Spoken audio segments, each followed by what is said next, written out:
Tiene toda una estructura del negocio jurídico.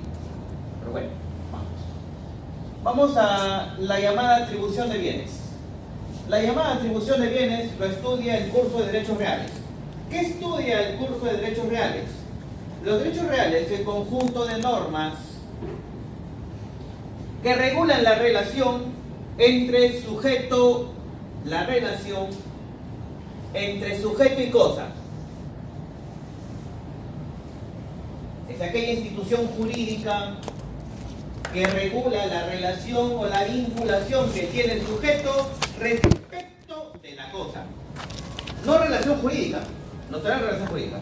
No existe relación jurídica entre sujeto y cosa, porque las relaciones jurídicas solamente se dan entre sujetos, nada más. Lo que estudia derechos reales es la vinculación que tiene el sujeto con la cosa. Se llaman atribuciones patrimoniales de bienes. Cuando un sujeto se le atribuirá ciertos poderes y facultades respecto a bienes, eso responderá el curso de los derechos reales. Pero llamamos derechos reales. Bien. Los derechos reales vamos a dividirlo en tres grupos. Los derechos reales principales, que no dependen de otros derechos reales, se llaman derechos reales principales o puros.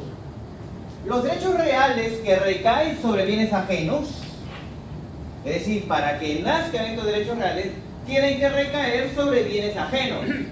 En cambio, los derechos reales principales recaen sobre bienes propios. Son típicos derechos reales que recaen sobre bienes propios. ¿Qué, profesor? ¿Hay derechos reales que recaen sobre bienes ajenos? Claro que sí.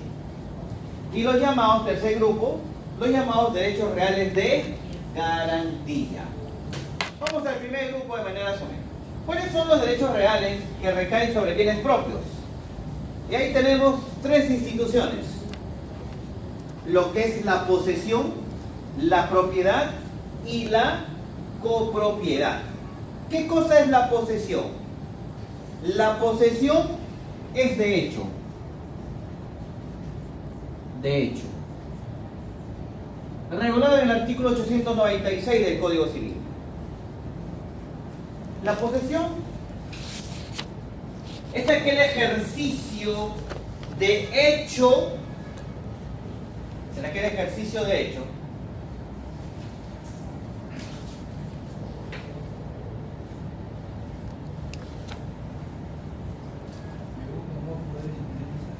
¿Cuál? La posesión es el ejercicio de hecho de uno o más poderes inherentes a la propiedad. Es el ejercicio de hecho de uno o más poderes inherentes a la propiedad. ¿Cuáles son estos poderes que se les reconoce al poseedor? Porque quien tiene la posesión de un bien, ¿qué es posesión? Posesión es cuando tú tienes la cosa, ¿cierto? Tienes el bien. ¿Cuál se llama? Ejercicio de hecho. Ejercicio de hecho es porque tú tienes el bien en tu poder. Lo tienes. Quien tiene el bien en su poder, ¿cómo se le llama? Poseedor. Pues es de hecho lo tiene. ¿Cuáles son los poderes que se le reconoce al poseedor? Solo dos. El uso y el disfrute. Son los únicos dos poderes que se le reconocen al poseedor. El uso y el disfrute. ¿Qué cosa es usar? Usar es una facultad que tiene el poseedor o el propietario de servirse del bien. Usar es servirse del bien para la finalidad por el cual ha sido creado. ¿Sí? Entonces todos los bienes tienen una finalidad por el cual han sido creados. Esas finalidades son lo que al sujeto les trae utilidades. ¿Sí? Los bienes para el sujeto, ¿qué ocasionan? Utilidades. Es útil. Tiene que generar utilidades. Y es porque ustedes compran bienes que a ustedes les son útiles. Útiles. Aunque hay personas que compran bienes que al final no les es útil y lo van a usar, ¿no? Pero lo compran. Bueno. ¿Qué cosa es disfrutar? Disfrutar es sacar provecho económico de los bienes. O obtener provechos económicos de determinados bienes, provechos económicos. Pues se llama disfrutar. ¿Qué provechos económicos puedes obtener de bienes? Cuando digo aprovechamientos económicos, es que tú puedes alquilarlos. ¿Sí? Alquilarlo. Si tú tienes un auto y el auto lo alquilas, estás obteniendo un provecho económico. ¿Y a eso cómo se le llama? Disfrute. Disfrute. Pero si solamente lo tienes para llevar a tu familia de paseo, solo lo estás usando. Disfrutar es obtener provecho económico. Si tienes un terreno, lo puedes alquilarlo. Y el alquiler es disfrutar de obtener provechos económicos. ¿Sí? La propiedad en estricto no se define como hecho. La propiedad es de derecho, regulado en el artículo 923 del Código Civil. La propiedad es el ejercicio de derecho o el poder jurídico que se le reconoce a un titular que tiene los más amplios o las más amplias facultades sobre el bien. ¿Cuáles son las más amplias facultades que tiene el propietario? Son cuatro.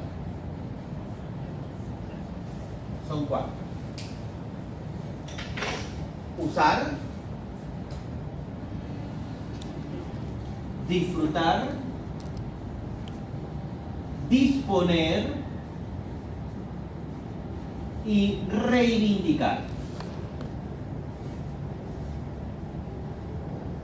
Otro punto. La posesión, el poseedor legítimo, en caso de que alguien le quiera quitar su posesión, en caso de que alguien le quiera dos cosas, en el caso de posesión, en caso de que alguien pueda perturbarlo,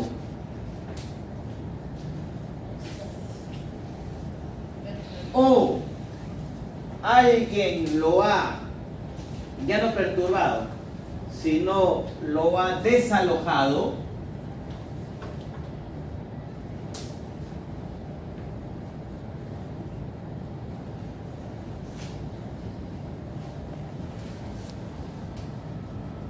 la norma te autoriza a utilizar las llamadas tutelas posesorias.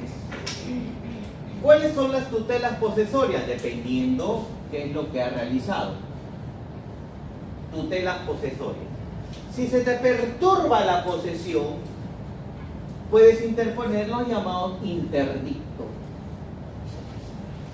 Y el interdicto que cesa la perturbación de la posesión se le llama interdicto de retener. Profesor, así como retengo a mi flaca, igualito.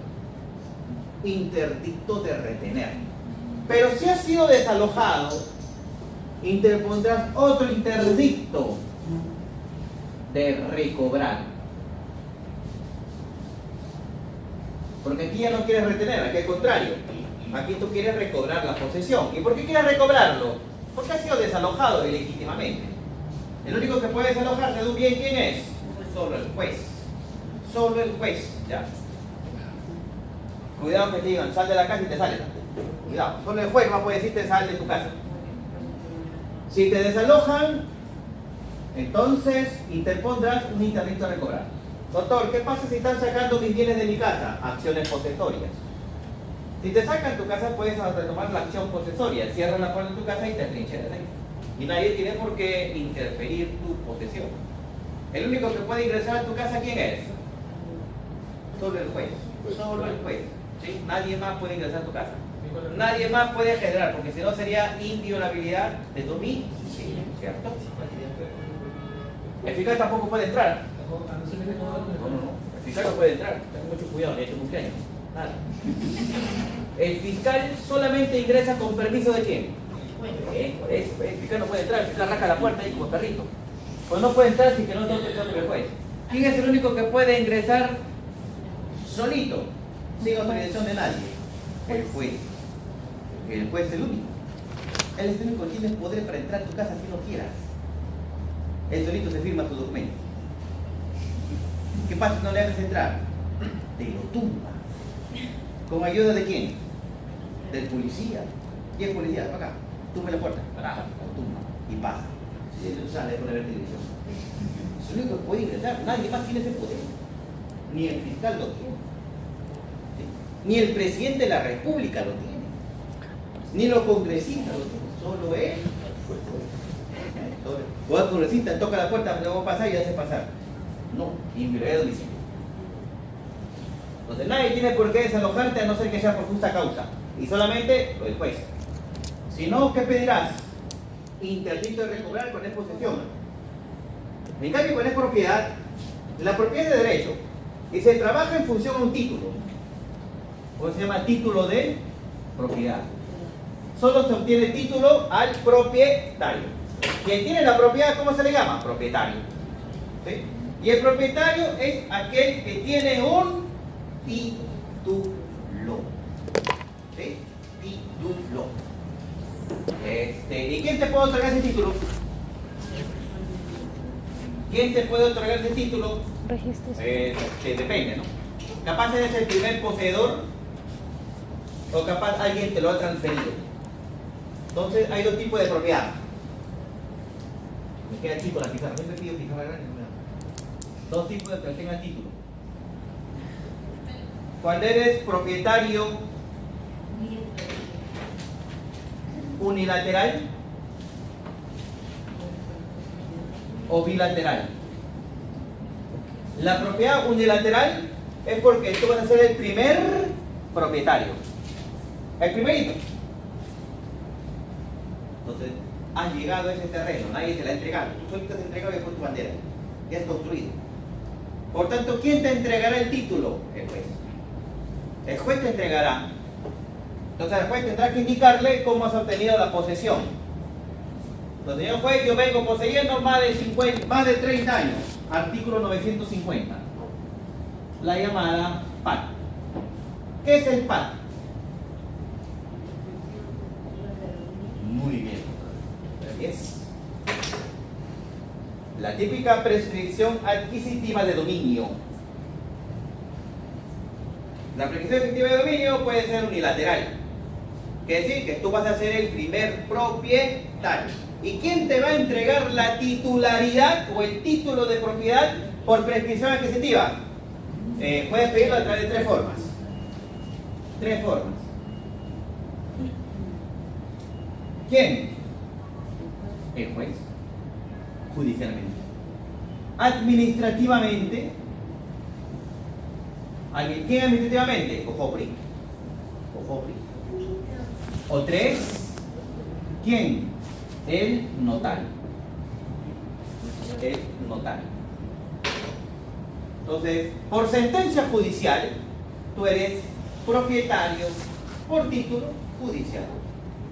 Cuidado que está bien que ustedes, y en muchos casos, ustedes tienen más de 20 años poseyendo. Están pagando arbitrio, están pagando autovalúo, luz, agua. Pero es más, vienen poseyendo de manera pacífica, continua y pública. Pero todavía no eres propietario, tú eres poseedor ahí. ¿Cuándo lo serás?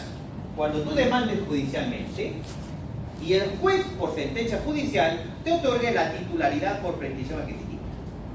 Antes no lo eres, serás poseedor, pero todavía no propietario. Tenga mucho cuidado. ¿Sí? Bebé que no llora, no mama. Por tanto, si no reclamas judicialmente tu titularidad, serás poseedor, más no propietario por prescripción. Así que si le falta el título de su casa, pídela por prescripción. Lo van a ver en cursos reales. Bilateral es ya no cuando vas a ser el primer propietario. ¿Cuándo es bilateral? Cuando alguien te lo va a entregar la titularidad. Se le llama sucesión. Aquí tienes el título por sucesión. No por sucesión testamentaria, sino por sucesión inter vivos. Es decir, compraventa. Alguien te va a entregar la propiedad. Te entregan la propiedad, compraventa. Lo compras, alguien viene y se le llama propiedad bilateral. la forma de obtener la propiedad bilateralmente. ¿Qué cosa se puede poseer? ¿Qué cosa puede ser propietario? Puede ser propietario de bienes muebles o propietario de bienes inmuebles. ¿Qué es la copropiedad? En la propiedad hay un solo propietario, nada más. Uno solo. Uno solo puede ser propietario, nadie más. Cuando son dos o más personas que tienen derechos sobre la misma propiedad, ¿cómo se le llama eso? Copropietarios o comuneros. No son propietarios, ¿eh? Sino que ellos tienen derechos sobre el mismo bien. ¿Sí? Derechos. ¿Qué derechos? Derechos de propiedad. Derechos de propiedad que recaen en un mismo bien. Y la única forma de saber cuáles son sus derechos es a través de la llamada cuota ideal. Solo se reparten por cuotas ideales, lo que nosotros conocemos porcentaje. Entonces los copropietarios se dividen el bien en función a ¿qué? A cuotas ideales, en función a porcentaje. Imaginemos, el doctor Almanza con el doctor Pérez. Pérez han comprado un departamento de solteros, pero el doctor Pérez ha puesto el 60%, el doctor Almanza 40%. Por tanto, ¿cuánto valdrá su cuota ideal? 40% y 60%. Por cuotas ideales se divide su propiedad. Los dos no son propietarios, ¿eh? ¿Cómo se le llaman? Comuneros. Copropietarios. Sí, copropietarios. ¿Cuáles son los bienes, los derechos reales que recaen sobre bienes ajenos? Son 5. Puede ser pregunta de examen. Son 5. ¿Cuáles son? Usufructo, uso, donde van ustedes todos los fines de semana, algunos, habitación. Vamos a ver clases de habitación, ustedes lo conocen más que yo. Habitación. ¿Qué más? Servidumbre y la superficie. ¿Cómo nacen estos derechos reales? Estos derechos reales nacen justamente porque recaen en bienes ya no propios, sino que recaen en bienes ajenos. ¿Qué, profesor? ¿Yo puedo construir en bien ajeno? Sí. ¿Qué contrato tengo que celebrar para construir en bien ajeno? Superficie. Superficie. Si tú quieres construir en terreno ajeno, se le llama superficie. Por tanto, habrá un propietario del suelo y el propietario de la construcción. ¿Se puede hacer eso? Claro. Tú eres propietario de lo construido, mientras que hay otro que es propietario del suelo. Ha celebrado un contrato de superficie. Entonces, por lo menos, en el contrato puedes colocar 5 años. Luego de pasar esos 5 años de contrato, ¿quién se queda con la propiedad del construido? El propietario del suelo. El propietario del suelo se queda con eso. ¿Cómo se llama cuando tú vas a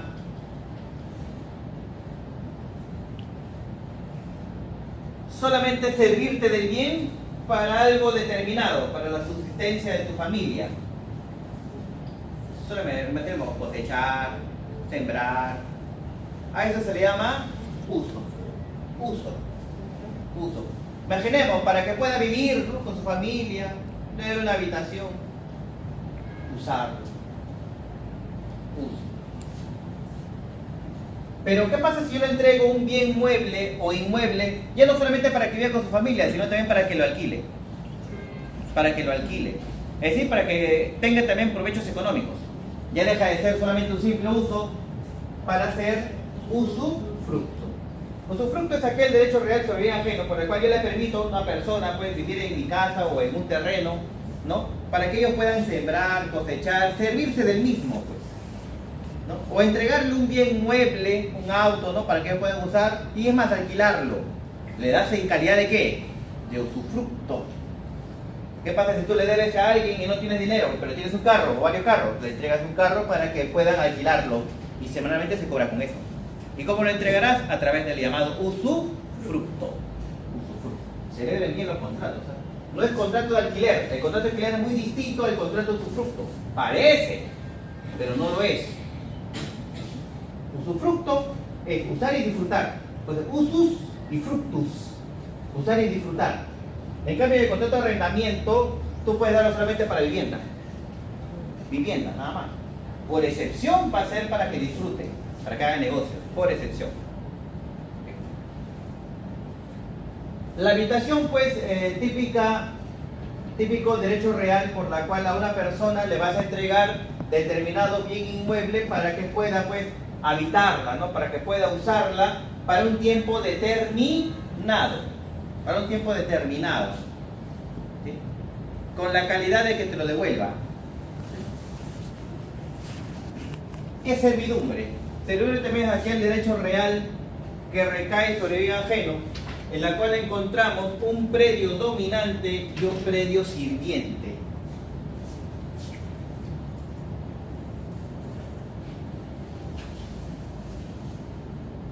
Imaginemos, esta es la calle.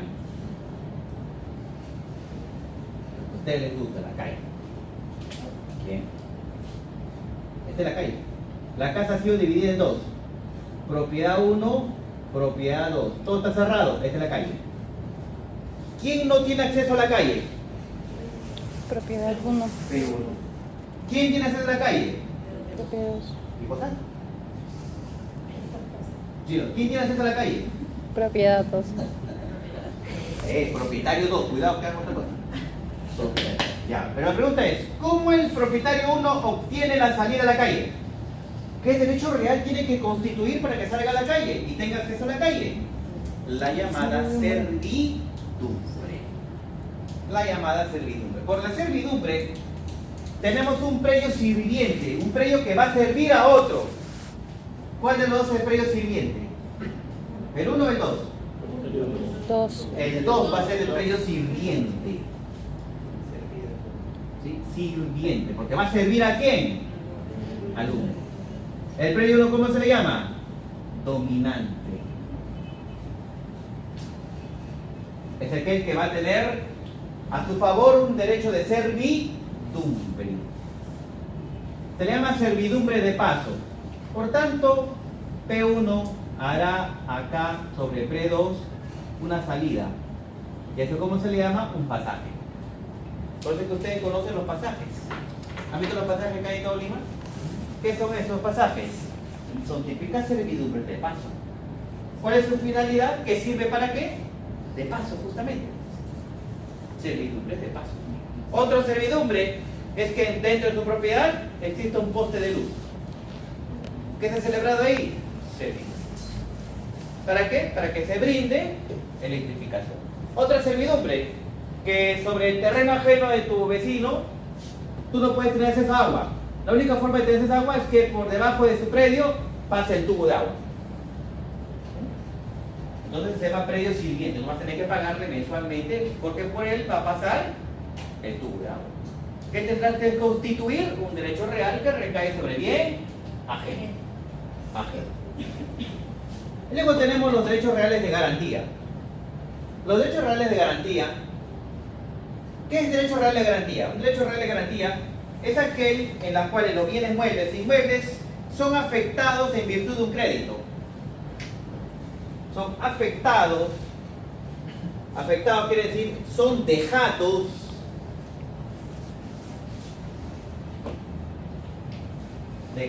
Afectados por un crédito.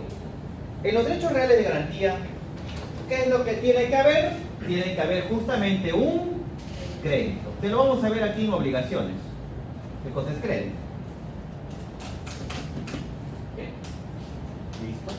Entonces, por un crédito, ¿tú qué puedes dejar? Garantía. Por ejemplo, si quieres dejar en garantía un bien mueble, ¿qué garantía vas a constituir? Si quieres dejar un bien mueble, auto, la llamada garantía mobiliaria. Recae sobre bienes muebles. Ley de garantía mobiliaria. Pero si quieres dejar en garantía tu casita, departamento o terreno, ¿qué tienes que hacer? Hipoteca. Los típicos derechos reales que recaen sobre bienes inmuebles. Anticresis recae sobre bienes muebles. ¿Sí? Anticresis es típico derecho real, pues, por el cual te va a entregar cierta cantidad de dinero, pero que tienes que entregarle el bien mueble. La entrega. En cambio, la garantía inmobiliaria tú no tienes que entregarlo. Simplemente recae la garantía registral nada más. Lo inscribes en registro público. Pero tú no tienes por qué entregar el inmueble. En cambio, en la anticresis sí, lo entregas. En anticresis. En el derecho de retención es porque tú ya tienes el bien mueble. ¿Sí? Tienes derecho al bien mueble o inmueble, pero más recae sobre el mueble, ¿no?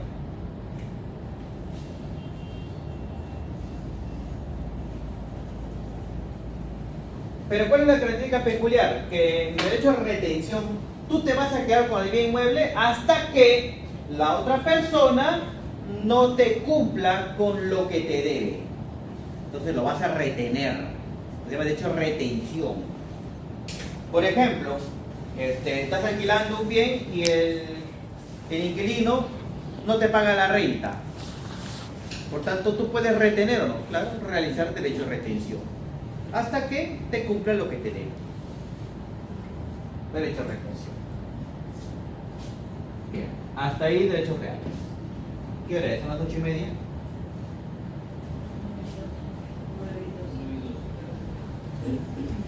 Vamos a esta parte nada más, y esto de acá lo dejamos para el domingo, mañana. Los llamados actos de cooperación. Los llamados actos de cooperación los resuelven los llamados negocios jurídicos. ¿Qué cosas son los negocios jurídicos? ¿Se acuerdan que hice el cuadro de los hechos jurídicos? Ya. ¿Qué cosas son los negocios jurídicos? Típicos actos de autonomía privada, donde existe una declaración de voluntad encaminada a satisfacer ¿qué cosa? Encaminada a satisfacer intereses humanos. Doctores, para que un negocio jurídico sea válido, me estaba olvidando, sea válido y eficaz, tiene que reunir ciertos requisitos. Requisitos que están en el artículo 140. ¿Cuáles son esos requisitos? Vamos a ver. La doctrina lo ha dividido en 3 grupos. Bueno, voy a dividir en 2 nada. Presupuestos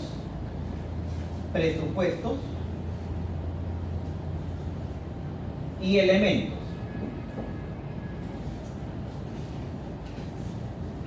Presupuestos y elementos. Requisitos están, cada uno lo va a tener. Presupuestos y elementos. Un negocio jurídico será válido si es que reúne sus presupuestos y sus elementos. Nunca se olvide esto. ¿Cuáles son los presupuestos del negocio jurídico? Un negocio jurídico no es válido si es que no hay sujetos. Los sujetos tienen que haber en todo negocio jurídico, que luego vamos a ver también en contratos. Otro presupuesto, el objeto. ¿Cuáles son los elementos del negocio jurídico? Son 3. La causa,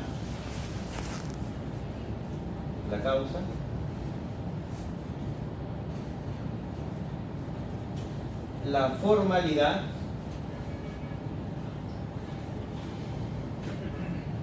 y la llamada declaración de voluntad. A ver, en un contrato de compra-venta, ¿quiénes son los sujetos? Comprador y vendedor. En un contrato de compra-venta de un departamento, ¿cuál es el objeto? Un departamento. El departamento.